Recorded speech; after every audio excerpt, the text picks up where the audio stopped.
On a l'habitude, et c'est très évident présentement, on a l'habitude de dire, OK, maintenant, la partie débat entre nous de l'exercice est finie, on a des responsabilités, on s'en va devant, non pas une, mais deux rencontres avec l'électorat.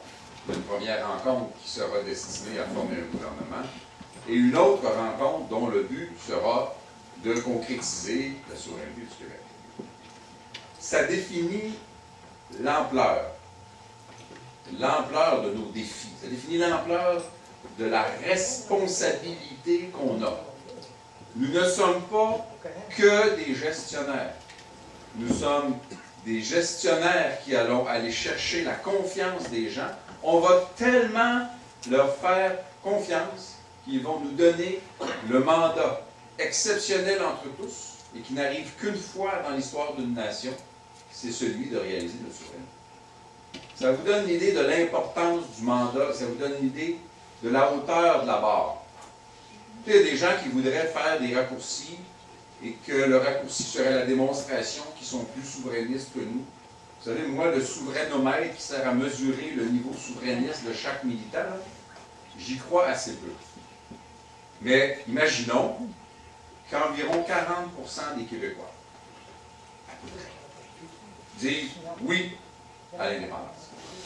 Imaginons qu'environ 40% des Québécois ne veulent pas d'indépendance. Il y a à peu près un 20% plus ou moins élastique au milieu, dont l'idée n'est pas faite de façon définitive. C'est ces gens-là qu'il faut convaincre. Et il y a une façon qui permettrait au Parti québécois de les convaincre, c'est de mériter leur confiance et de démontrer par l'exemple ce que nous sommes capables de faire si nous le faisons nous autres-mêmes. Et il y a une façon de ne pas le faire, c'est d'arriver chez quelqu'un qui hésite, de donner un coup de pied dans la porte, puis de dire qu'il est sans dessein parce qu'il n'est pas encore d'accord avec nous autres.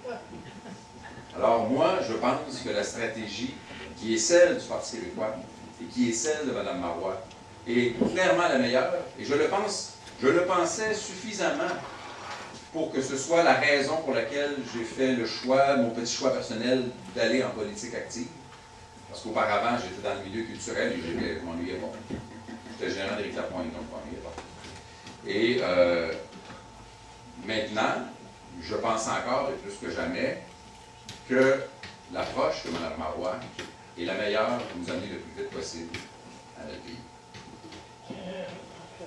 Elle est la meilleure parce qu'elle nous permet de démontrer par l'exemple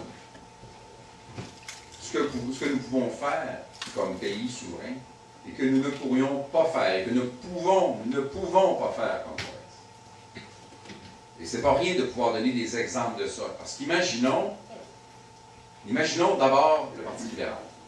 Le Parti libéral, lorsqu'il y a un différend avec le gouvernement fédéral, s'agite un peu, jappe trois coups et retourne immédiatement dans sa niche, réalisant que la longueur de sa propre chaîne est bien courte. Si tu n'es pas prêt à remettre en jeu ta position soumise à l'intérieur de la Fédération canadienne, tu ne peux pas chialer beaucoup contre un gouvernement qui a été élu en se foutant de toi, qui va gouverner en se foutant de toi. Lorsque tu es à la coalition, tu as une position imaginée par le même seul homme sur le même point de table, qui dit, nous, la question nationale, on n'en parlera pas. Bon, il y a des incohérences, parce qu'il parle de souveraineté linguistique comme si ce n'était pas constitutionnel, puis là, il dit qu'il faut aller récupérer les points d'impôt d'Ottawa, puis c'est parce que si tu ne veux pas parler de constitution, de la constitution du Québec dans le Canada pendant 10 ans, ces sujets-là ne seront pas abordés. Non seulement ils ne prendront pas le téléphone à l'autre bout, mais ils ne parlent pas ta langue. C'est de plus en plus clair. Ça, c'est une manière de faire, ou deux manières de faire. L'autre manière de faire, c'est de dire, sur ce sujet-ci d'abord, puis éventuellement sur celui-là et celui-ci et celui-là, puis on pourrait les nommer, là. On pourrait parler de l'assurance-emploi, on pourrait parler de l'agriculture, mais je vais prendre un sujet au hasard, un sujet où on devrait rapidement récupérer l'ensemble des pouvoirs, parce que l'actualité le suggère. Mettons, au hasard, la langue. On pourrait, par hasard, décider que la langue devrait être une juridiction exclusivement du Québec. La logique la plus élémentaire suggère que tu ne confies pas ce que tu es à ton voisin.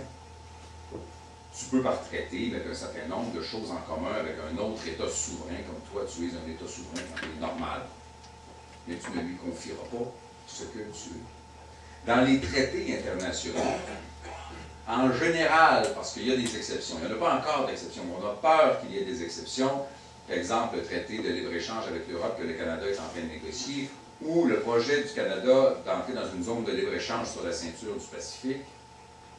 Ces deux traités-là envisagent de mettre en jeu l'exception culturelle, mais outre ça, contre lequel nous devons nous battre, tous les pays d'Europe, dans une économie d'États souverains très intégrée, ont préservé l'exception culturelle en vertu d'un traité, dont l'idée d'ailleurs est née au Québec. Le traité sur la diversité des expressions culturelles, l'idée de ça est née au Québec. Tout le monde garde la culture et la langue comme étant quelque chose de distinct et de différent.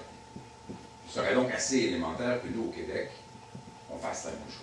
Et l'essentiel de la population du Québec est totalement d'accord avec ça. Et chez les francophones, ça a atteint des niveaux inespérés comme appui. Il y a un grand nombre de raisons, il y a toutes les raisons positives de faire. Et il y a des raisons que l'actualité suggère. On a un gouvernement qui, jusqu'à précisément, je dirais, hier matin, 10h45, prétendait que tout allait bien en matière linguistique au Québec. On avait, et ce sont les mots de la ministre, on avait des défis. Pas des problèmes, pas des inquiétudes. On avait des défis en matière de langue. Et là, hier, c'est devenu des inquiétudes. On peut commencer à s'inquiéter un peu. Et parce qu'on pouvait commencer à s'inquiéter un peu, la ministre nous a dit, pour répondre à un grand nombre de problèmes qu'on pourrait énumérer si vous le souhaitez, il y en a plusieurs, la ministre nous a dit, écoutez, nous allons ajouter 43 postes à l'Office québécois de la langue française.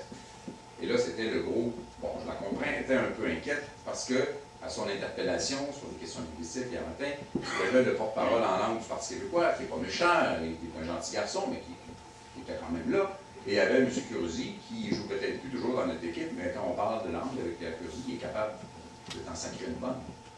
Et donc, Mme Saint-Pierre était équipée pour passer un long quart d'heure. Et donc, elle avait préparé comme une réponse politiquement habile. Voici 46 nouveaux postes à l'Office québécois de la langue française. Et là, on devait être content de ça. Un, comme si c'était la solution. C'est pas mauvais, on ne crache pas dans ça.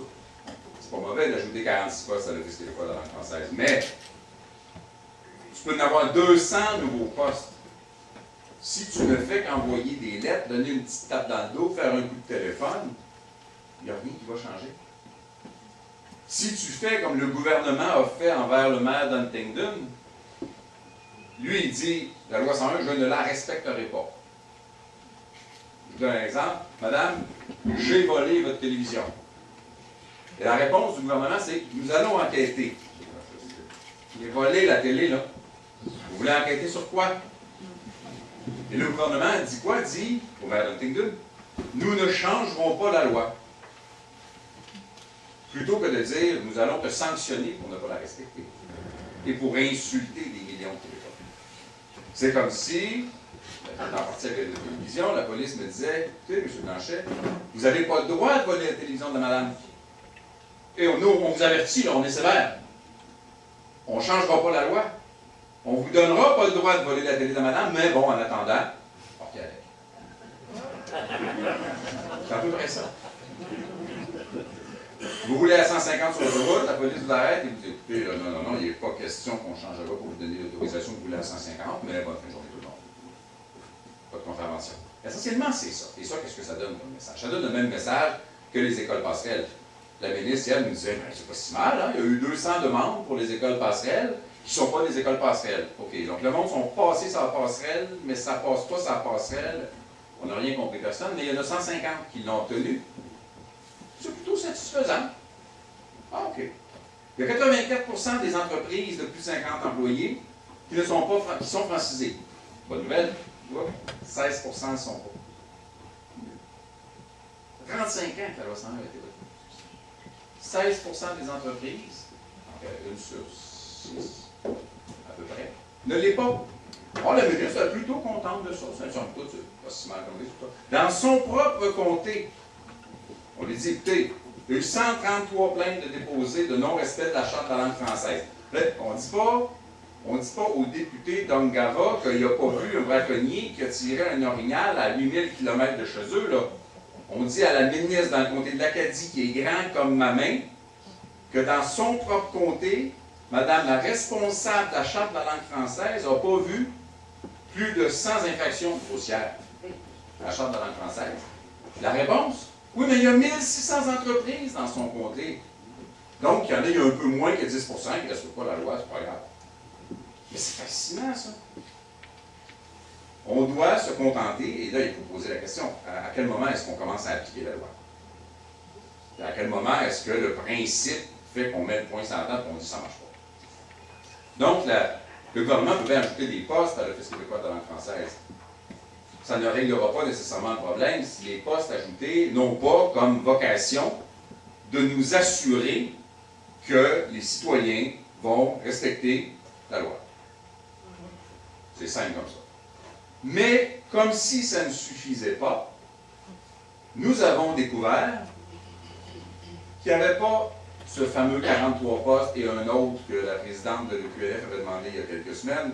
Il n'y avait pas 69 nouveaux postes comme la ministre nous dansait en chambre. C'est des remplacements.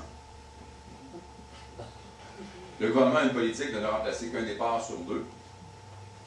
Puis là, ben, l'Office québécois de la langue française, ils vont pouvoir remplacer le départ sur deux. Résultat net, pour l'année 2011-2012, l'Office québécois de la langue française avait la capacité d'avoir des effectifs de 251 personnes. Et avec les 69 postes que la ministre nous a recoulés dans le bonheur, en 2012-2013, ça va être 246. Donc, on a perdu en effectif net 5 postes à l'Office québécois de la langue française, au moment où la ministre reconnaît qu'il manque d'effectifs au l'Office québécois de la langue française et que la situation du français est inquiétante. C'est ce gouvernement-là, c'est cette position linguistique-là, qui doit faire face au gouvernement fédéral, dont d'emblée toutes les institutions ne sont pas assujetties à la loi 101. Je regarde toujours si tu me fais des coups. On a fait un système de gestuelle pour me dire. Ça veut dire où? 2 minutes? OK, parce que pour vous autres, ça, c'est ma patronne. Hein? Et donc, on est face à un gouvernement fédéral dont les institutions ne sont pas assujetties à la Charte de la langue française, d'une part, et qui nomme à tour de bras des postes, des gens à différents postes. On a eu cette semaine 2 commissaires à la Commission de l'immigration et du statut de réfugié qui sont unilingues anglais. La réponse d'Ottawa, c'est que c'est la compétence. On a découvert, en grattant un peu, que de ces 2 postes-là sont, en fait, les 3 unilingues anglais, parce qu'il y en a un à Ottawa, 2 à Montréal, ont un taux de refus du statut de réfugié de 50% plus élevé que la moyenne. Donc, on a engagé 3 personnes qui, par hasard, ont 2 caractéristiques. La première, les réfugiés, on n'en veut pas, on les renvoie chez eux, à 50% plus. Les considérations humanitaires, pas pour moi, not for me. Et la deuxième caractéristique, pas le français. Il y en a même un là-dedans qui récemment a refusé le dossier d'un demandeur. La décision a été renversée parce que le document de base sur lequel il devait s'appuyer pour prendre la décision était rédigé en français, il ne le comprenait pas. Il a quand même rendu sa décision. Quelle marque de respect, quel amour profond pour les gens qui aimeraient ça pouvoir demeurer au Québec. C'est un peu singulier. Devant toutes ces considérations-là, nous allons, croit-on, espère-t-on, vous, parce que nous, c'est vous aussi, c'est la personne que vous aurez choisie comme candidat, nous allons former un gouvernement. Et ce gouvernement